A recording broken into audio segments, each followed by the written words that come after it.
Olá, seja muito bem-vinda à jornada Beta for Very Young Learners. Eu sou Roberta Maldonado, criadora da única metodologia que te deixará mais confiante e bem preparada para ensinar inglês para crianças de 3 a 7 anos de idade. Talvez você ache isso bom demais para ser verdade, porque até aqui não tem sido nada fácil ensinar inglês para crianças pequenas, ou talvez você nem tenha tentado ainda. Talvez você ache que te falte talento para trabalhar com os pequenos, pois provavelmente para você, como foi para mim no começo, está muito frustrante trabalhar com esse grupo.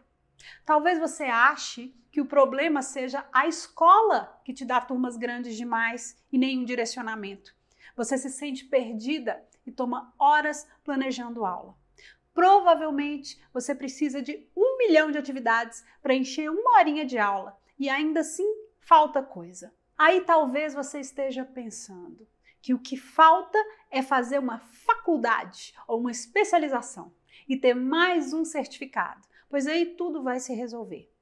E talvez você, mesmo já com vários títulos, ainda assim tenha a sensação de estar completamente crua, sem confiança e sem preparo para trabalhar com essas crianças. Pode ser que você ache que o momento não seja propício para se dedicar ao seu crescimento profissional, ou até mesmo que você precise de rios de dinheiro para se preparar. Ou que nada nesse país funcione e que seu esforço será mais uma vez em vão. E se eu te disser que não é nada disso? Que existe sim uma forma mais fácil de ensinar, de planejar, de agir, inclusive de se valorizar, cobrando mais pelo seu trabalho. E além de te mostrar, eu vou te provar que isso é possível. E não importa se você já pensou em desistir, já duvidou do seu potencial ou está achando que não vale a pena todo esse trabalho. Todas nós já passamos por dias assim. O que eu quero que você entenda é que é possível ensinar inglês para crianças de 3 a 7 anos sem se frustrar tanto. Existem técnicas, atitudes e formas específicas para esse grupo. E é por isso que eu quero te convidar para ficar comigo nessa jornada até o final, que eu garanto vai ser transformadora. Olha só os relatos que eu recebi de teachers como você. Hoje, eu vejo que eu me sinto mais bem preparada. Inclusive, olha, eu tô para dizer que eu até arriscaria um dia fazer uma aula sem planejamento, de tão bem preparada que eu tô, porque você conhece tantos caminhos, tantas formas, tantos meios e você vê que é tão possível você ensinar inglês com tão pouco, né? A gente consegue planejar uma aula inteira, mesmo de 2 horas, como é o meu caso, sem esse esforço de, meu Deus do céu, para preparar uma aula de 2 horas, vou gastar mais 4, né? Às vezes é essa sensação que a gente tem. E hoje eu me sinto tão confortável com o que eu estou fazendo, eu me sinto tão bem com o desenvolvimento dos meus alunos e com o retorno dos pais, que eu me acho preparada hoje para chegar numa turma de Very Young Learners e falar assim, let's go! Muito mais confiante, muito mais preparada. Acho que meus alunos sentem isso, né? Tanto que eles estão me respondendo muito melhor também. Eu estou mais leve, não estou ficando estressada e, né, sabendo o que esperar deles, né? Que eu acho que antes eu tinha uma expectativa que não cabia a faixa etária.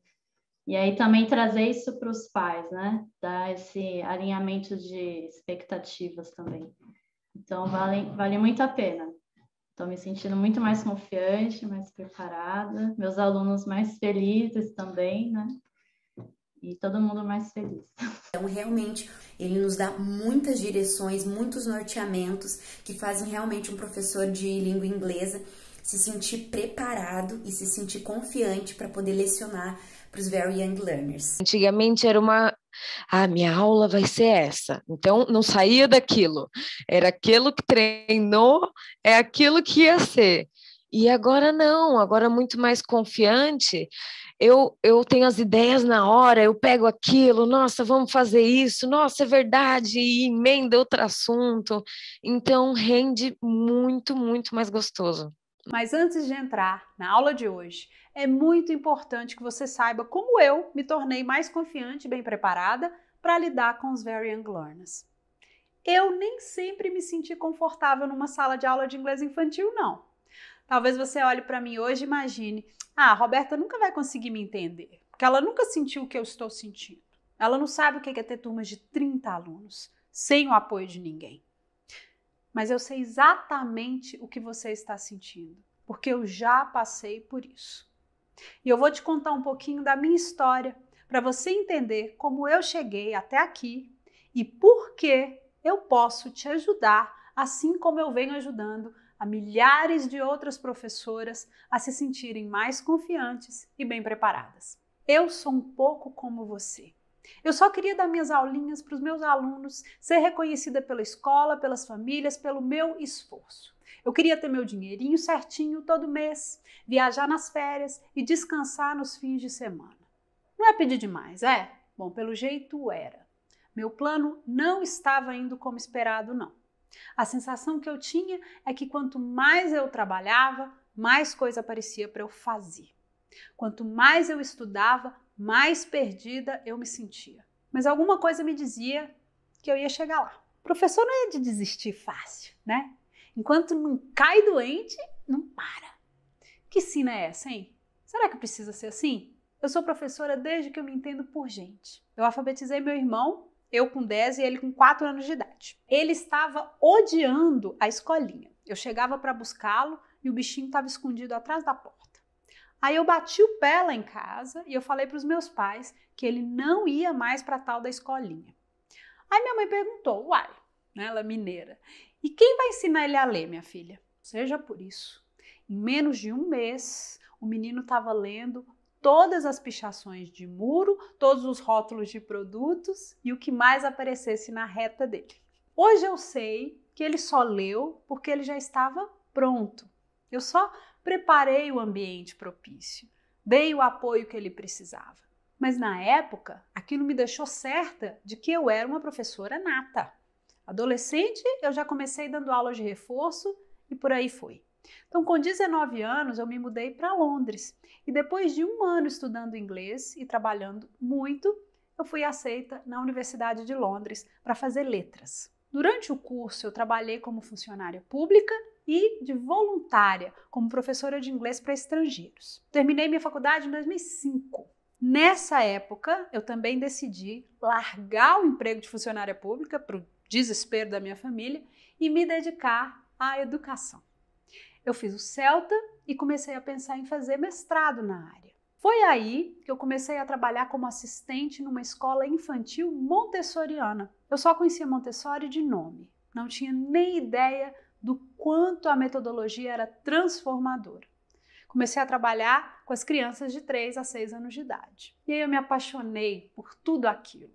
E eu decidi dedicar minha vida à educação infantil. Eu me especializei em pedagogia montessoriana no Montessori Center International, um dos centros de treinamento mais prestigiados do Reino Unido, com as melhores professoras que eu poderia ter.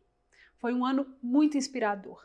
E foi ali que eu comecei a entender as particularidades dos alunos da pré-escola. Mas as coisas não foram só flores.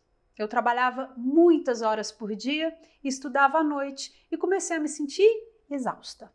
Eu estava aprendendo muito na escola montessoriana em que eu trabalhava e eu vi como a primeira infância é importante na vida de uma pessoa. Quanta coisa acontece, como um professor preparado faz toda a diferença. Mas eu queria voltar a ensinar inglês como segunda língua. Eu comecei a achar que era hora de voltar para o Brasil e contribuir de alguma forma. Eu precisava de um plano. Eu fiz um mestrado em TESOL, que durou 2 anos, quase pirei, né? Mas foi quando eu aprendi tudo o que eu sei hoje sobre treinamento de professores, metodologias de ensino, e eu fiquei ainda mais empolgada para ensinar inglês no Brasil. Assim foi feito. Em 2013, eu voltei para perto da família em Minas e comecei a trabalhar numa rede famosa de escolas de inglês. Ali, como você já deve ter experimentado também, eu era mandada para várias escolas diferentes no mesmo dia para ensinar inglês. Eu já cheguei a trabalhar em 4 lugares diferentes no mesmo dia. E como eu não tinha carro, eu colocava tudo na minha malinha de rodinhas e rodava Belo Horizonte de ônibus mesmo. Os alunos já me ouviam chegando. A minha teacher com a malinha dela, né? Fazia aquele barulhão. Foi duro, mas foi uma época de muito aprendizado. Não tem CELTA, nem mestrado, que te prepare para tudo o que acontece na prática. E como eu me disponibilizei a ensinar crianças pequenas, porque quase ninguém queria os pequenos, não faltava trabalho para mim. Foi aí que a chave começou a virar. Eu não sei na sua escola, mas nessa, os livros didáticos não eram escolhidos pelo professor.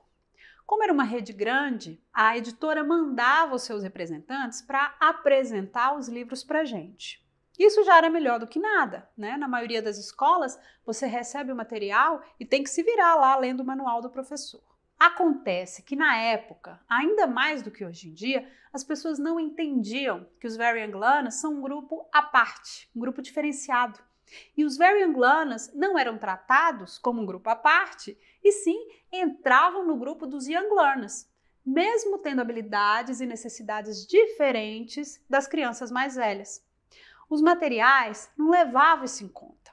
Atividades que no livro deveriam durar 20 minutos, os meninos terminavam em 2. E as que eram para durar 5, eles nem se interessavam. Folhinhas e mais folhinhas. Se eu não cuidasse, o livro acabava no primeiro bimestre. E lá ia eu passar horas complementando o material, adaptando, planejando atividades, músicas boas, porque as do livro raramente agradavam, e aquela loucura toda que você deve conhecer bem. Isso tudo sozinha, porque a gente não tem costume de buscar um mentor, um grupo de apoio, não é? Sei lá se é medo de parecer incompetente, não sei. Um erro isso. Isso eu sei, é um erro.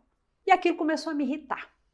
Eu já tinha conhecimento suficiente sobre desenvolvimento infantil para saber que aqueles livros não iam funcionar.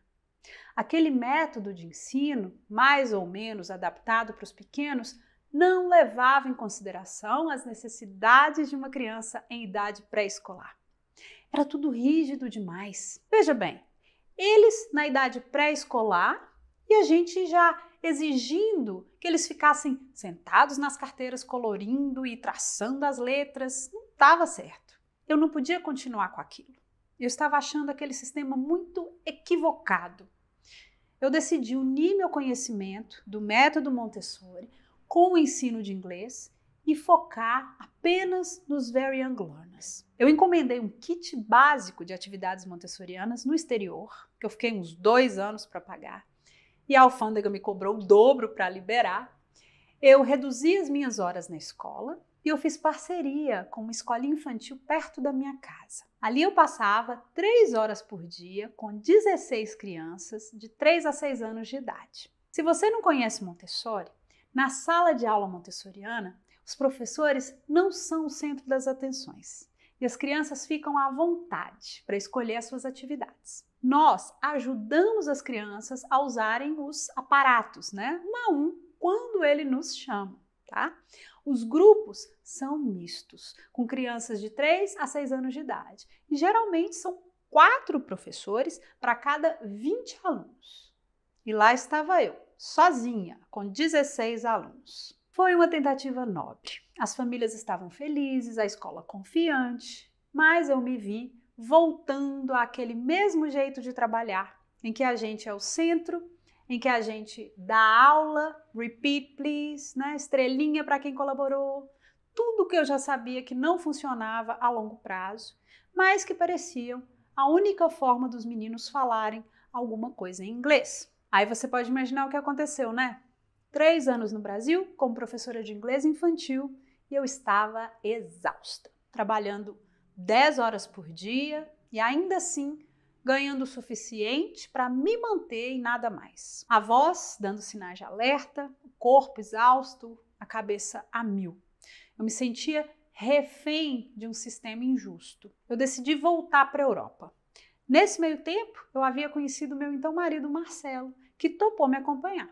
Em 2017, lá fomos nós para a Espanha. Eu já cheguei trabalhando como professora de inglês para Very Young Learners e notei que a experiência do Brasil realmente havia sido valiosa. Eu me tornei uma mentora para muitos colegas, diretora de ensino em uma das escolas, Mas na sala de aula dos pequenos, eu ainda sentia que algo não estava bem. Muitas horas planejando, materiais que não supriam as necessidades dos meninos, muita folha, pouco espaço, prêmios e castigos, pula de uma escola para outra, pressão, boletins, pais cobrando resultados, coordenadores dando pitaco sem nunca terem liderado uma turma, pouco retorno financeiro, uma linha de rodinha, 10 horas de trabalho por dia.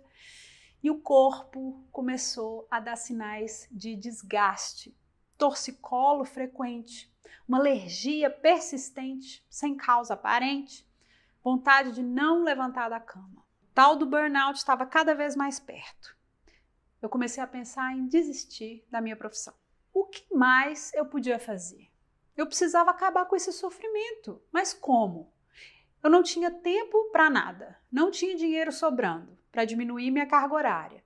Eu estava como um hamster naquelas rodinhas, rodando cada vez mais rápido e sem chegar a lugar nenhum. Eu comecei a achar que o problema era eu. Com todos os meus treinamentos, na época eu já tinha CELTA, curso para Young Learners e Very Young Learners de Cambridge, além de um mestrado em ensino de inglês para estrangeiros e especializado em metodologia montessoriana, e ainda assim eu não podia ensinar da forma que eu sabia que realmente dava resultado com crianças pequenas, sem me desgastar tanto. Eu decidi dar um basta naquilo. Quando acabou o ano letivo, eu saí da escola que mais me desgastava e eu fiz um pacto comigo mesma e com meu marido também, que já não aguentava mais me ver daquele jeito. Eu disse, eu vou ser fiel aos meus princípios montessorianos, vou me dedicar aos Very Young Learners, vou eu mesma criar o meu material, não vou usar nem livros didáticos que não condizem com a minha metodologia, nem táticas de condicionamento, como prêmios e castigos. E foi então que eu comecei a minha busca dentro dos meus conhecimentos de Montessori sobre desenvolvimento infantil, períodos sensíveis, preparação do ambiente e preparação de atividades. Eu fui buscar conhecimento também no trabalho de James Asher, em TPR, Total Physical Response, que tem anos de estudos comprovando os efeitos positivos do movimento na aprendizagem de idiomas. E busquei auxílio também em disciplina positiva, para me preparar para lidar melhor com os desafios da sala de aula, sem precisar recorrer a prêmios, castigos ou aqueles elogios robotizados. Sentei e em pouco mais de um mês eu tinha uma metodologia detalhada e um curso praticamente pronto, do jeitinho que eu achava que as crianças mereciam. No semestre seguinte, eu já tinha 3 novas turmas de Very Young Learners em uma escola nova e uma metodologia própria. Era hora de colocar em prática. E como eu imaginava, os resultados foram excelentes. Mesmo na pandemia, quando várias escolas fecharam as portas, professores de inglês ficaram sem emprego, as minhas turmas de Very Young Learners, mesmo tendo migrado para o online, ganharam novos alunos. As crianças amavam as sessões. Os pais recomendavam meu trabalho. A escola me deu carta branca para usar meu próprio material e meu método. Finalmente, eu sentia que havia uma maneira de ensinar inglês para crianças pequenas condizente com o que eu acreditava. Vendo o sucesso das aulas e a mudança no meu humor, inclusive, o meu marido chegou e me disse: Beta, você fala com tanto entusiasmo dessa sua forma de ensinar inglês usando o Montessori. Por que você não divide esse conhecimento com mais gente? Professoras que, como você, se sentem exploradas, obrigadas a seguir um método ultrapassado. Você só fala disso, fala comigo, com seus amigos, com a moça do caixa do supermercado, com uma desconhecida no ônibus. Será que não é hora de você chegar a quem realmente pode colocar isso em prática, compartilhar essas técnicas com as pessoas que podem ganhar com esses ensinamentos? As suas colegas sempre se referem a você como uma mentora. Por que você não abraça esse dom e compartilha essa sua metodologia? Foi assim que nasceu esse projeto. Eu me dei conta que minha metodologia, combinando filosofia montessoriana, TPR, disciplina positiva, funcionava e que poderia melhorar muito a prática de outras professoras, que, como eu, se sentiam perdidas e inseguras. reféns de um sistema que suga tudo do profissional e nem mesmo reconhece o nosso trabalho. E eu me comprometi a compartilhar meu passo a passo com quem quiser vir nessa jornada comigo. Meu principal objetivo é que tanto a criança quanto você, professora, se sintam livres, seguros e motivados em sala de aula e que você tenha expectativas e técnicas apropriadas para os Very Young Learners of English e específicas para esse grupo.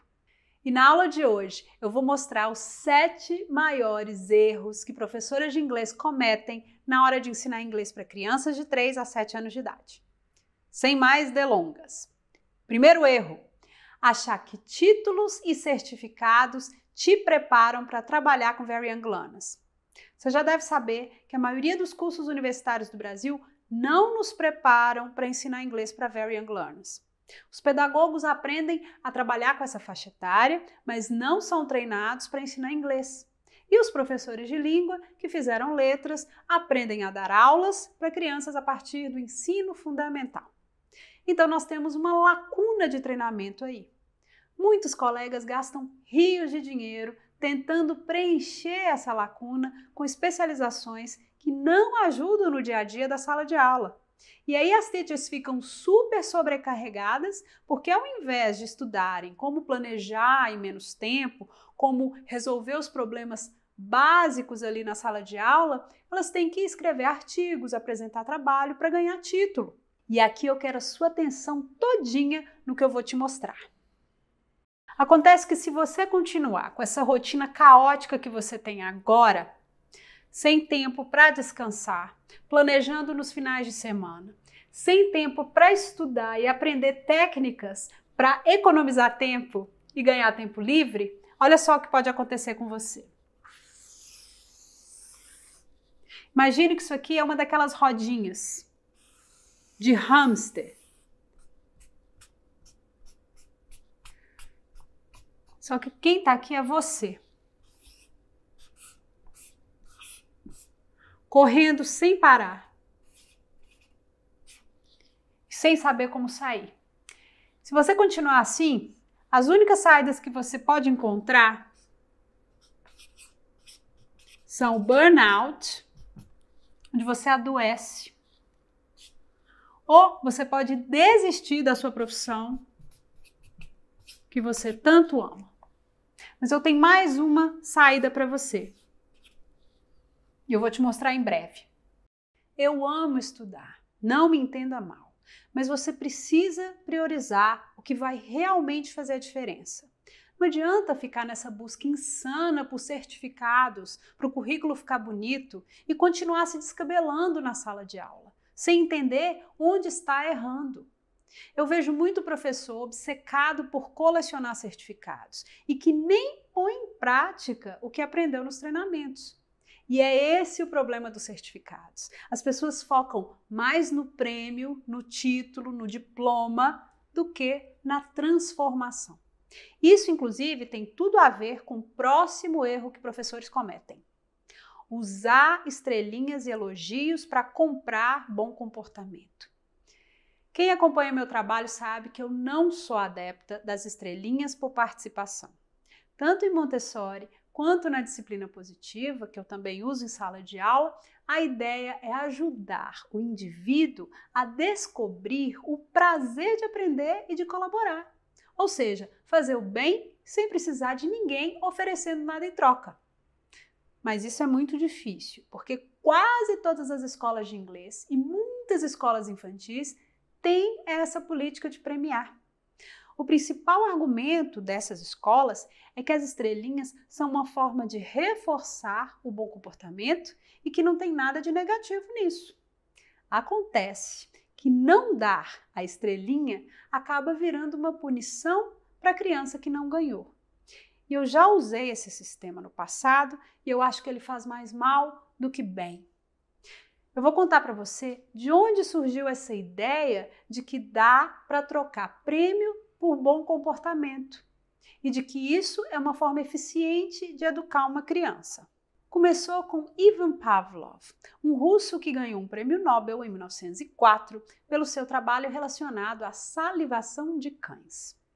Ele notou que, uma vez condicionados, os cachorros começavam a salivar mesmo sem sentir o cheiro da comida.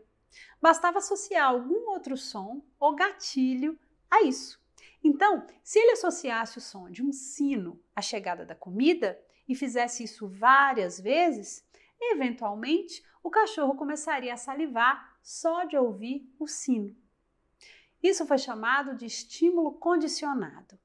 Foi aí que as ideias behavioristas começaram a tomar forma e que o uso de condicionamento na educação de seres humanos começou a surgir. Em 1913, John B. Watson, um psicólogo especializado em psicologia animal dos Estados Unidos, baseado em experiências com ratos de laboratório e macacos, publicou um artigo chamado A Psicologia como um Behaviorista a Ver. Seu objetivo era tornar a psicologia uma ciência exata. E ao invés de analisar sentimentos, emoções, medos e sonhos, como as outras linhas, como a psicanálise propunham, ele sugeriu analisar somente os comportamentos das pessoas. E a partir daí, controlar os comportamentos das pessoas através de estímulos externos. Um dos estudos mais famosos que o Watson conduziu, que hoje não teria sido permitido, foi o do pequeno Albert. Ele condicionou o bebê a ter medo de um ratinho branco associando um barulho altíssimo à presença do rato. Ou seja, no começo do experimento, o bebê ficava numa sala com um rato e não apresentava desconforto nenhum. Bebês não têm medo de bicho nenhum. Mas aí, nas vezes seguintes, alguém fazia um barulho bem alto na hora que o ratinho era colocado na sala. Um barulho que assustava o bebê. Algumas vezes mais tarde, bastava o Little Albert ver o ratinho para ele começar a chorar. Ou seja, condicionaram o garotinho a ter medo do rato.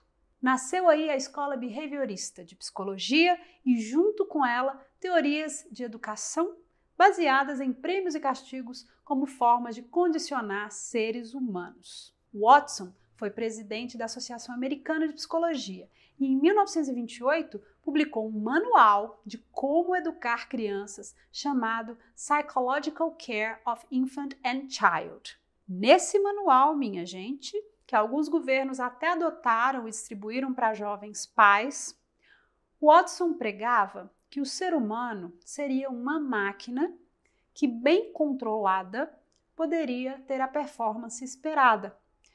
Felicidade seria a inexistência de sentimentos intensos, que as pessoas deveriam ser treinadas para serem emocionalmente independentes de afeto. Ele aconselhava a se ter o mínimo contato físico e afetivo com as crianças, deixar chorar até dormir, não interagir com a criança quando ela não estivesse fazendo o que você aprovava e usar de castigos e prêmios bem determinados para controlar o comportamento da criança. Ele falou publicamente em 1928 que achava que as crianças ficariam muito melhores e mais felizes se elas não morassem com os pais biológicos, e sim em casas próprias para crianças, onde elas seriam educadas de uma forma mais científica. Até a década de 50, essas ideias eram muito populares e o seu livro foi um best-seller, influenciou uma geração inteira de pais e crianças. Watson pregava que nós poderíamos transformar uma criança no que quiséssemos com o condicionamento adequado. Outros pensadores da época, como os psiquiatras Maria Montessori e Adolf Adler, da disciplina positiva, diferentemente de Watson, acreditavam que a criança é um ser que precisa de apoio para desenvolver o seu potencial, mas que não é uma tela em branco, muito menos uma máquina. No final de sua vida, Watson, cujos filhos o acusaram de maus tratos e um deles tirou sua própria vida, admitiu que não tinha conhecimento suficiente para ter falado de educação infantil. Queimou todos os seus escritos não publicados e se isolou em uma fazenda nos Estados Unidos.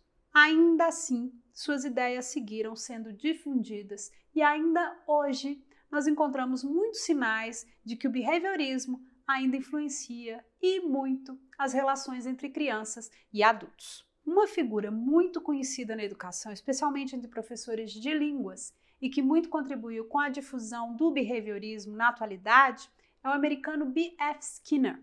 A proposta de Skinner de reeducação de hábitos através de condicionamento é a base de técnicas de psicologia comportamental que são muito empregadas hoje em treinamento militar, em alguns tratamentos para viciados em substâncias e em adestramento de cães. Foi a partir das ideias de Skinner que o método audiolingual foi criado. Nesse método, os erros não eram vistos como parte essencial da aprendizagem, mas evitados a todo custo. Se usavam muitos drills, repetições exaustivas, e os alunos eram corrigidos no ato. A língua era vista como um objeto desejado, almejado, e não como uma ferramenta para a comunicação. Os professores tinham a função de censores dos alunos, premiando os que falavam corretamente com incentivos e castigando os que erravam com interrupções abruptas. E o que eu acho disso tudo? Educar uma criança com condicionamentos, entre eles estrelinhas como prêmios, pode torná-la um adulto que só trabalha pelo salário, que não conhece o seu potencial e que vive em função de agradar os outros. É um ato aparentemente inofensivo, mas que passa uma mensagem muito poderosa. Fica a reflexão. Mas e o elogio? Qual o problema de elogiar meus alunos, Roberta? Você não está exagerando? Olha, o problema aí é o mesmo das estrelinhas. Condicionar a criança a fazer as coisas baseada em uma motivação extrínseca e não intrínseca. Os treinamentos, geralmente ouvimos isso, não é? Fale well done sempre que a criança fizer o que você pedir. What a good boy. What a beautiful work. Sim, todo mundo gosta de receber elogio, tá? Eu gosto de dizer que o elogio é como um pedaço de bolo de chocolate. De vez em quando faz bem para a alma. Mas você acha sensato viver de bolo? Qual é a base de uma dieta saudável? Na próxima aula eu vou contar para vocês como eu faço nas minhas sessões para que os meus alunos sigam motivados, mesmo sem receber prêmios, elogios ou serem castigados. Mas vamos ao terceiro erro que teachers cometem trabalhando com Very Young Learners. Ensinar inglês para inglês ver.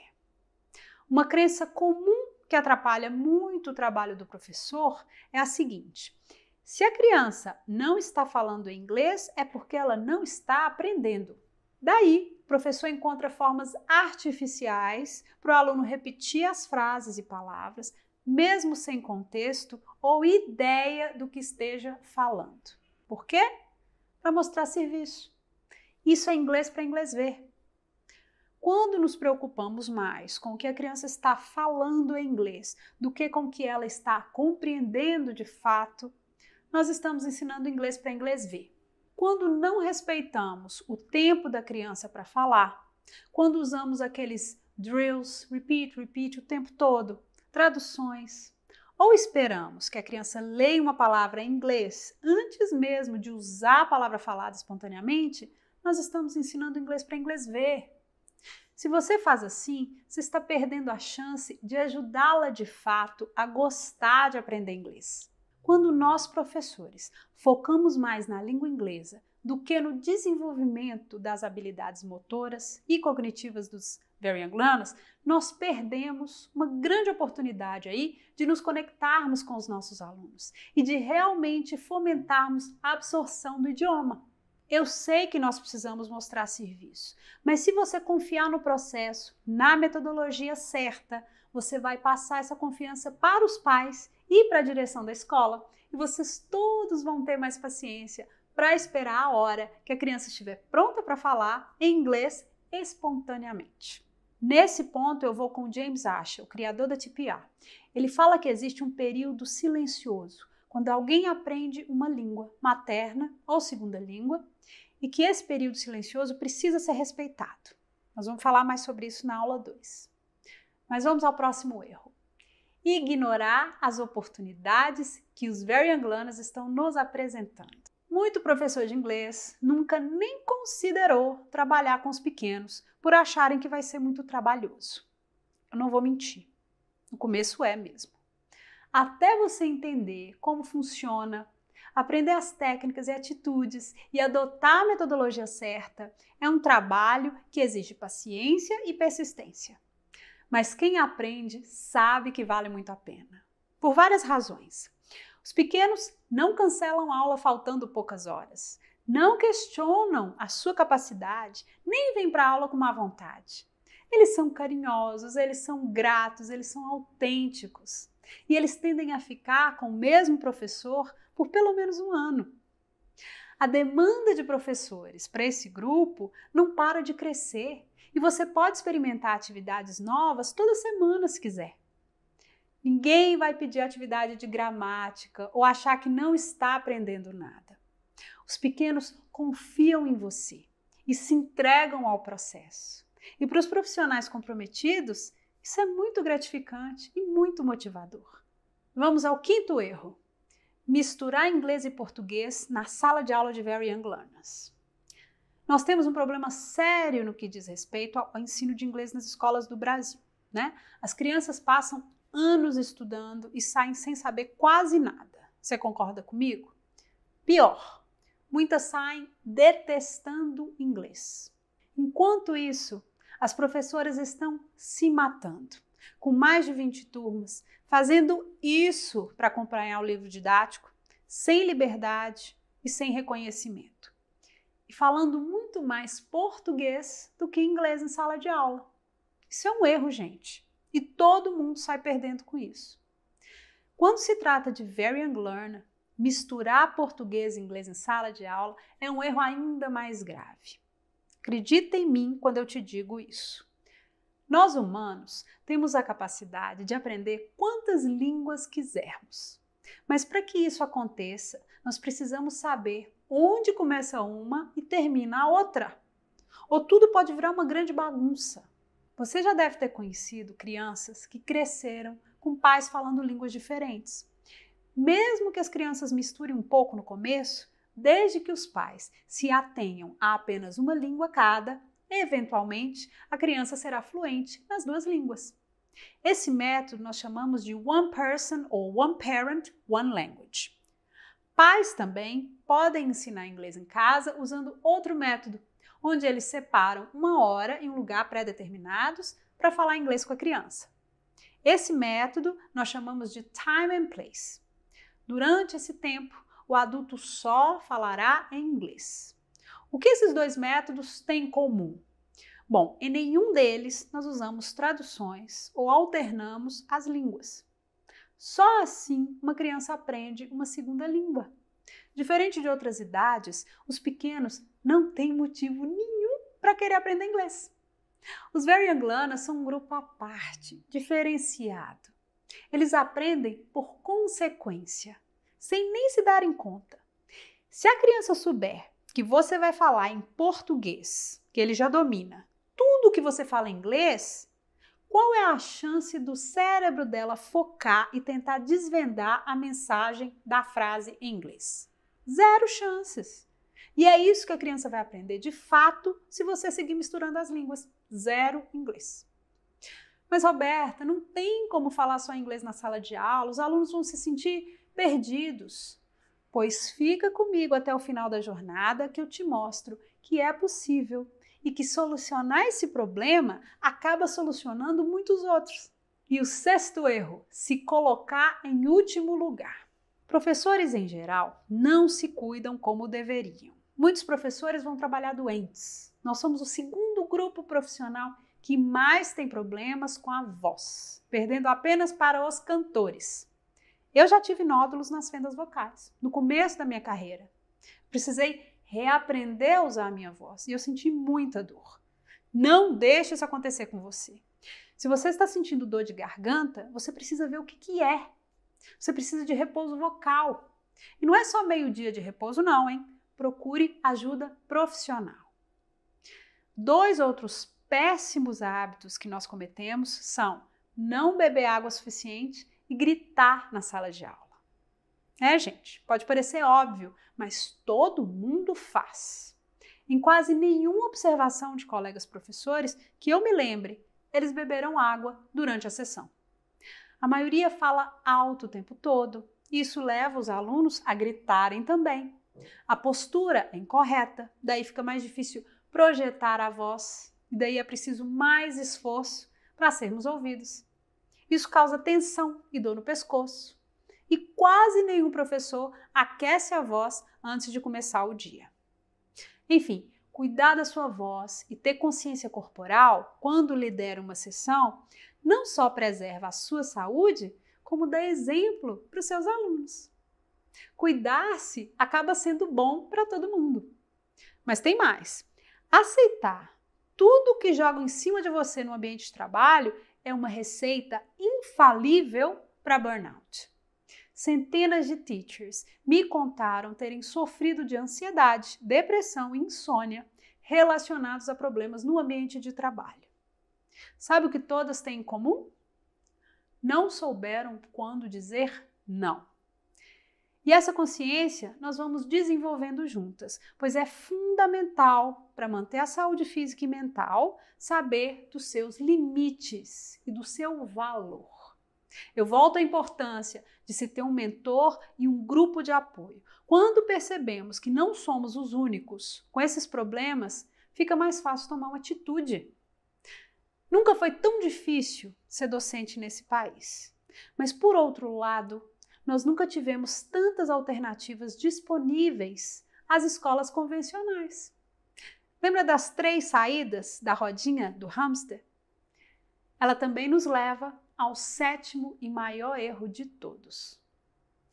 Achar que todo professor de inglês para criança ganha pouco. Muitas de nós não se dão valor. Não entendem que não é fácil achar uma professora treinada e confiante e bem preparada para trabalhar com os pequenos. Não entendem que esse é um grupo único e que nós somos aves raras. Aí cada um aceita o que acha que vale. E eu conheço professores que recebem de 7 a 200 reais por hora dando aula para turmas particulares. E o interessante é que os que ganham mais são os que trabalham por conta própria e que têm as menores turmas.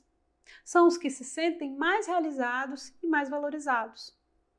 O que eu quero deixar claro aqui é que tem como você pagar suas contas sem se matar de trabalhar. Dar aulas de inglês para crianças pode ser bastante rentável e gratificante. Faz essa conta comigo.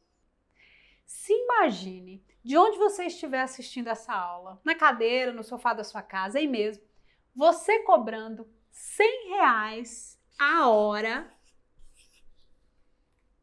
R$100 a hora, mesmo se você mora no interior, tá? Tem professoras que já cobram, já faturam isso, e trabalhando 5 vezes por semana. 5 vezes por semana. 1 hora por dia. 1 hora. 1 hora por dia. Sabe quanto você pode faturar? R$2.000. R$2.000. Trabalhando 5 vezes por semana, 1 hora por dia. E esse valor não é da minha cabeça, não. Quem segue a minha metodologia cobra isso. Teachers que já ganharam 15 por hora em escolas e agora cobram 100 no particular. Você deve estar pensando que isso seja bom demais para ser verdade, que seja impossível, né? Mas olha aqui o Gui, com a metodologia certa, além de cobrar R$100 a hora, cansa menos e sente que ensina muito mais. Aliás, ele agora também cobra 100 online. E é o que eu recomendo, pois a sua hora segue sendo a mesma. A comodidade do online é para os dois lados. Você já se imaginou ganhando esse valor aqui para trabalhar 1 hora por dia, 5 vezes por semana? Graças às aulas online, você pode ter alunos em outras cidades e até fora do país. Você pode ganhar em moeda forte, em dólar, em euro, e não perder tempo com deslocamento. Eu tenho uma aluna que dá aula para escolas na China e na Rússia. Você também pode criar a sua salinha, aulas especiais, imersões, colônias de férias. Olha a Steph, ela está ganhando mais do que quando estava na escola. Leva menos tempo para planejar suas sessões, trabalha só 4 horas por dia, 3 vezes na semana e está muito feliz. Você lembra que eu te falei para não se colocar em último lugar? Pois é, você pode ir por outro caminho. Você pode se colocar em primeiro lugar, se valorizar, valorizar o seu aluno e ser bem remunerada para isso. Mudar a realidade da sua família e das pessoas que você ama. Quando você acredita que todo professor de inglês para crianças ganha pouco, você está reforçando um ciclo vicioso que te mantém cobrando barato demais e desvalorizando o seu trabalho. E com isso, você continua correndo muito, sem tempo e sem dinheiro para se aprimorar e para ter qualidade de vida. Cobrar um valor justo exige que você se valorize, se sinta mais confiante e bem preparada com a metodologia certa para Very Young Learners.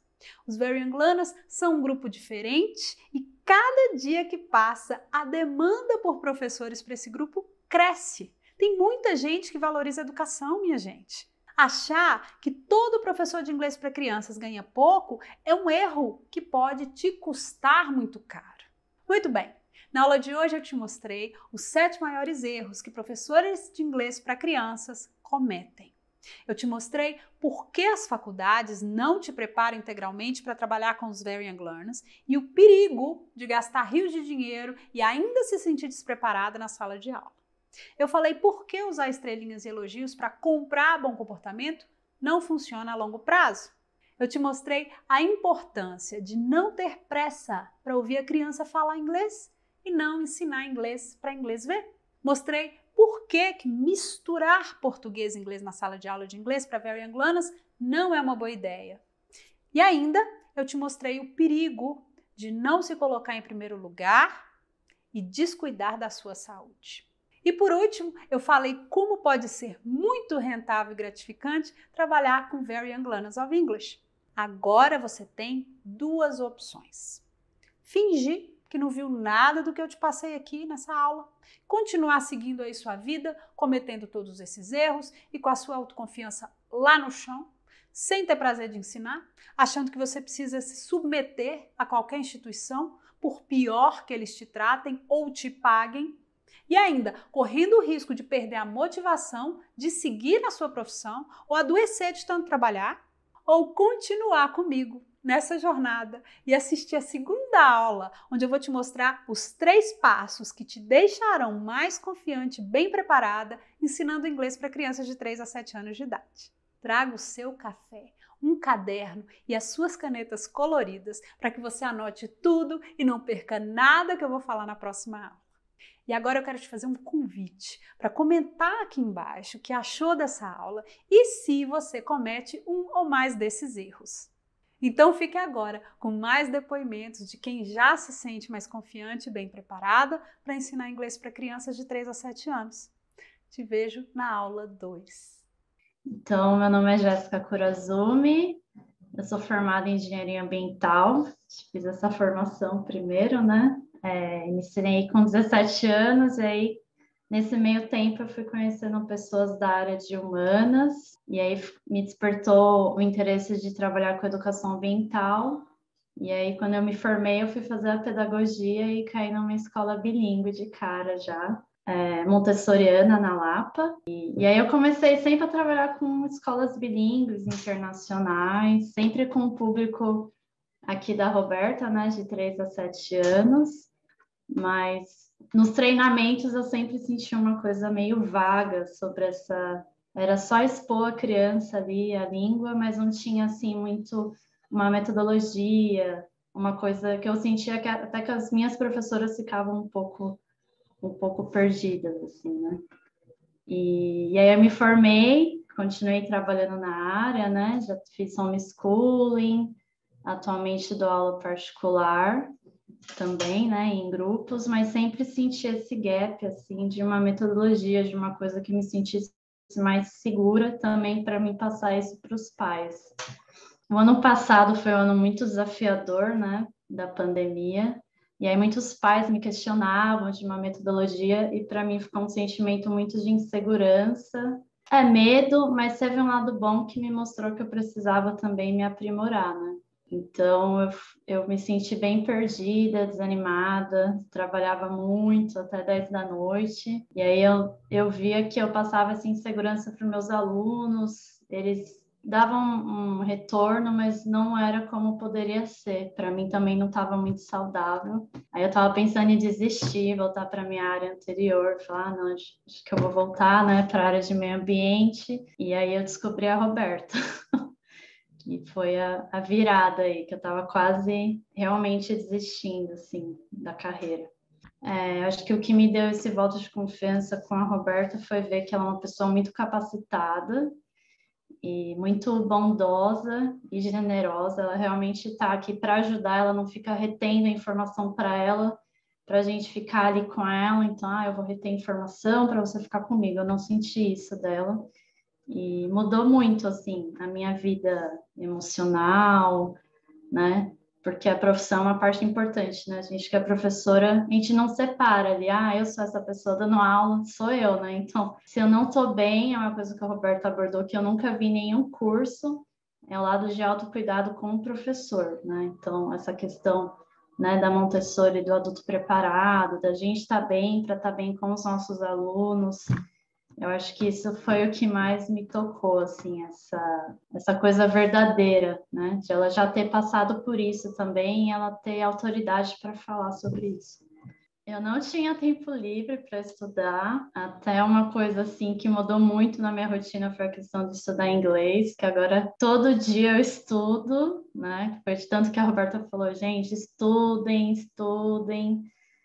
De ler também, então todo dia eu leio, né, algum livro de Montessori ou também da nossa área de inglês. E eu não tinha tempo, só que é uma coisa que a Roberta fala do ciclo da miséria, né, que faz muito sentido também. Se eu não tenho tempo, eu não vou sair disso. Então eu ficava horas planejando a aula.